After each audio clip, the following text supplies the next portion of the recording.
Baik anak-anak, kita akan lanjutkan ke pokok bahasan berikutnya tentang gelombang dan bunyi. Mari kita sama-sama pelajari.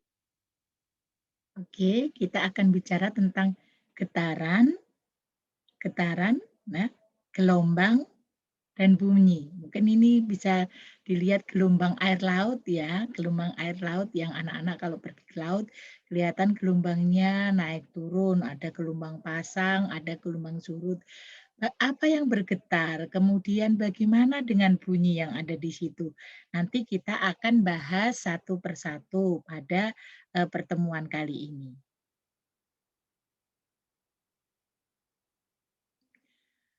Pernahkah mendengar tentang USG? Nah, sekarang Ibu tanya, anak-anak pernahkah mendengar orang-orang bicara tentang USG atau ultrasonografi? Ada orang yang hamil dari mana atau mau ke mana, mau USG gitu. Nah, itu apa sebenarnya? Nah, sekarang dilihat di sini. Ini di sini kelihatan seorang bayi yang berada di dalam perut mamanya. Bagaimana bisa melihat gitu ya. Nah, ini juga, oh bayinya sudah sekian, sekian milimeter gitu ya. Ini diperbesar. Jadi ada yang 0,5, tadi ini 1 milimeter. Kemudian ini proses pembentukan anak-anak itu dari situ ya. Jadi biar tahu dulu. Kalau dari ibu dulu enggak ada USG, belum ada USG. Jadi ke dukun, dukun bayi, oh ini sudah sekian minggu. Tapi sekarang seiring dengan perkembangan teknologi maka bisa dilihat janin yang ada di dalam perut orang tuanya. Nah ini USG adalah salah satu alat yang digunakan untuk mendeteksi keadaan janin dalam kandungan. Memanfaatkan apa? Memanfaatkan pemantulan gelombang ultrasonik yang dipancarkan ke rahim ibunya. Jadi ada gelombang ultrasonik ini di sini, nanti pakai alat gitu ya. Kemudian dipancarkan ke rahim ibu, sehingga akan kelihatan keadaan janinnya. Muncullah pertanyaan, apakah gelombang bunyi hanya dimanfaatkan untuk USG saja? Nah, ini kan jadi pertanyaan kita, apa hanya untuk USG saja ya gelombang bunyi itu? Ternyata enggak. Banyak pemanfaatan getaran dan gelombang bunyi dalam pengembangan teknologi. Misalnya tadi melihat kondisi janin, kemudian membuat peta dasar laut. Dasar laut kita itu ada apa saja. Melihat penyakit dalam pasien, bisa. Dan masih banyak lagi kegunaan gelombang bunyi, mendeteksi kedalaman laut bisa. Apa saja yang berada di laut bisa dilihat dengan gelombang bunyi. Sekarang kita bicara tentang getaran. Semua benda akan bergetar jika diberikan gangguan. Akan bergetar, semua benda akan bergetar jika diberikan gangguan. Getaran benda ada yang bisa dilihat dan ada yang tidak bisa dilihat. Jika getaran benda itu bisa dilihat mata karena mempunyai simpangan yang sangat besar. Nah, benda dapat dikatakan bergetar jika benda tersebut bergerak bolak-balik secara teratur melalui titik kesetimbangan. Ya. Jadi bergerak secara teratur melalui titik kesetimbangan. Ada titik setimbang gitu ya. Misalnya ini Ibu punya misalnya begini, titik setimbangnya ada di sini. Ketika Ibu getarkan, maka dia akan bergerak bolak-balik. Ya, bergerak ke sana dan kemari. Nah, itu bisa dinamakan satu getaran. Bergetar maksudnya. Nah, contoh getaran. Nah, ini tadi getaran misalnya anak-anak ini punya pendulum, oh, bola atau neker yang digantung, nah, digerakkan bolak-balik itu. Nah, ini sekarang dia bergerak bolak-balik, titik setimbangnya ada di mana, Bu, kalau ini, Bu? Ada di titik O. Nih anak-anak lihat titik setimbangnya yang merah. Dia akan bergerak ke sana kemari, ya. Getaran itu lewat titik setimbang. Titik setimbang itu ketika sudah berada di tengah, ya, berada di tengah titik setimbangnya.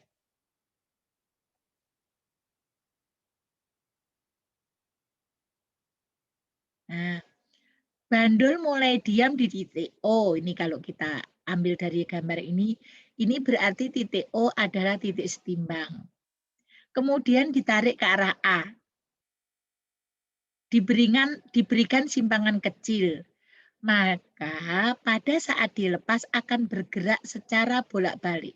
Nah ini, ditarik ke sini, di A, kemudian dilepas, maka dia akan bergerak bolak-balik nih, selalu melewati titik O. Nah, ya kan? Selalu melewati titik O, titik setimbang. Jadi akan secara teratur dari mana? A, O, B, O, A. Itu disebut satu getaran. Jadi satu getaran itu bolak-balik dari titik mana ke titik itu lagi. Salah satu ciri getaran adalah amplitudonya, simpangannya yang terjauh. Nah, ini tadi. Nah, kita ulangi ya. Jadi kalau dari titik O, yang disebut satu getaran, itu bergerak dari titik mana, kembali ke titik tersebut.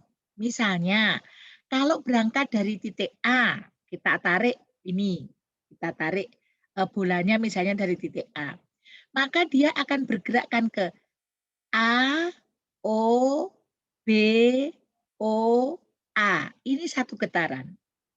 Kalau setengah getaran, Bu, ya A, O, B. Ini setengah getaran. Ya kan? Bu Septin, kalau berangkatnya dari B boleh nggak? Boleh.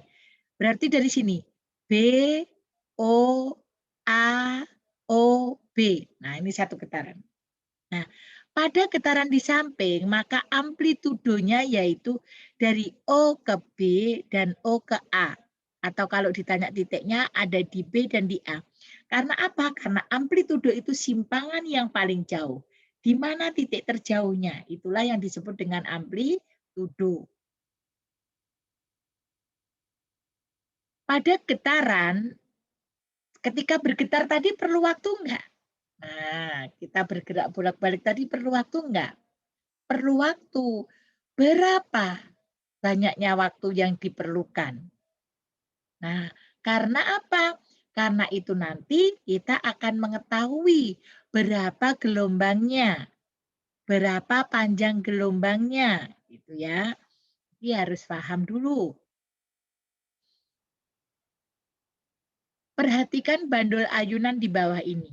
Nah, sekarang anak-anak lihat. Ini ada bandul ayunan sama. Tetapi yang anak-anak lihat, di sini panjang talinya berbeda. Ini lihat. Ya kan? Yang satu panjang talinya segini, yang satu 2 kali lipat. Ketika digerakkan anak-anak lihat, ini kan pertama bergeraknya sama. Nah, ini kan sama. Tetapi manakah yang dia mempunyai simpangan terjauh? Nah, yang punya simpangan terjauh yang apa itu? Talinya panjang karena gerakannya lama. Kalau ini dekat, kalau jauh, nah, ya, simpangannya lebih jauh. Kayak ayunan tuh. Apakah yang menyebabkan gerakannya tidak sama? Apa ini yang menyebabkan gerakannya tidak sama? Ya, mungkin kalau anak-anak di rumah bisa praktek, ya nanti bisa menggunakan bola, coba diikat 30 senti dengan 60 senti, kemudian digantungkan, kemudian digerakkan. Nah, bagaimana pergerakannya? Nah, karena ini tadi panjang talinya tidak sama. Bagaimana dengan periode getarannya? Pasti juga tidak sama. Nah, ya kan? Karena mempunyai periode yang berbeda, waktu yang berbeda.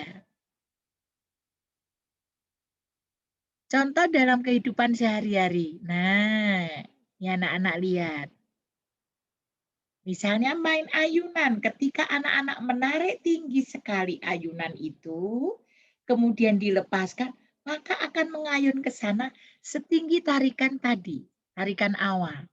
Ya, nah ini ketika adiknya main ayunan, bisa seperti itu. Ini kan contoh dari getaran tadi.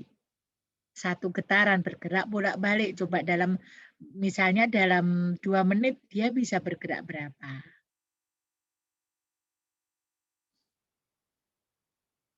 Nah ini ya, eh, anak-anak bisa lakukan di rumah. Ya, jadi minta tolong ini dilakukan di rumah. Panjang talinya 15 senti sama 30 senti. Bisa digantung di mana yang setimbang gitu ya. Mau di atas pintu, mau dipaku dulu di mana yang penting setimbang. Kemudian dilakukan percobaan. Nah, setelah melakukan kegiatan, nah kegiatan ini ternyata panjang tali pada bandul berpengaruh terhadap periode getaran. Semakin panjang talinya, maka semakin besar periode. Tetapi semakin kecil frekuensinya. Bergeraknya sedikit.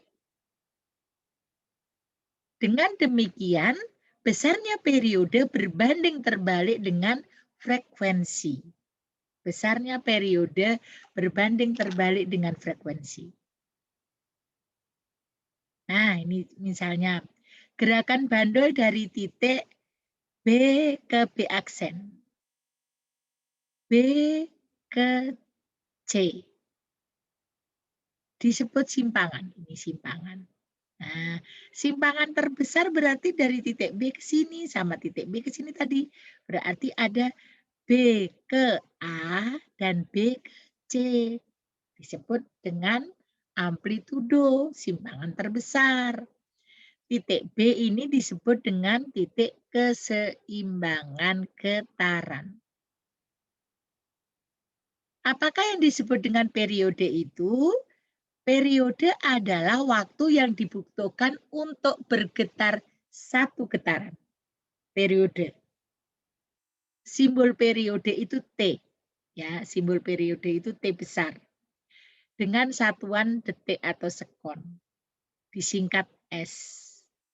Nah, sekarang misalnya kita pakai stopwatch, periode getarannya 5 sekon berapa kali ya gitu. Ini kita nanti mengukur gitu. Ya. Maka dapat dirumuskan ini. Periode itu sama dengan waktu dibagi dengan berapa kali getaran. Coba lihat dulu ini frekuensi. Nah, T ini periode ayunan. F kecil frekuensi, satuannya hertz. T kecil waktu, satuannya sekon. Jadi ini rumusnya, kalau periode itu berapa waktunya dibagi berapa kali ayunannya. Kalau frekuensi, berapa kali ayunannya dibagi berapa kali waktunya, getarannya ya. Tadi berayunan. Ingat, kalau T, periode yang di atas T, T kecil per N. Kalau F, N per T. Atau bisa juga, kan tadi frekuensi itu seper perioda. Atau perioda sama dengan seperfrekuensi jika diketahui periode atau frekuensinya. Jika tidak diketahui, jika yang diketahui hanya getarannya, maka menggunakan rumus yang ini. Ya. Oke. Nah, ini soalnya dikerjakan. Jika ayunan sederhana bergetar sebanyak 60 kali dalam waktu 15 sekon, maka tentukan frekuensi dan periode ayunannya. Getaran 60 kali, berarti N-nya 60. T kecilnya 15 sekon. Ditanya F kecil dan T besar. Pasti bisa. Baik anak-anak, sampai di sini dulu perjumpaan kita. Salam sukses dan sampai jumpa. Nah, ini juga salah satu contoh dari tadi getaran, gerakan bolak-balik. Oke, kita akhiri dulu.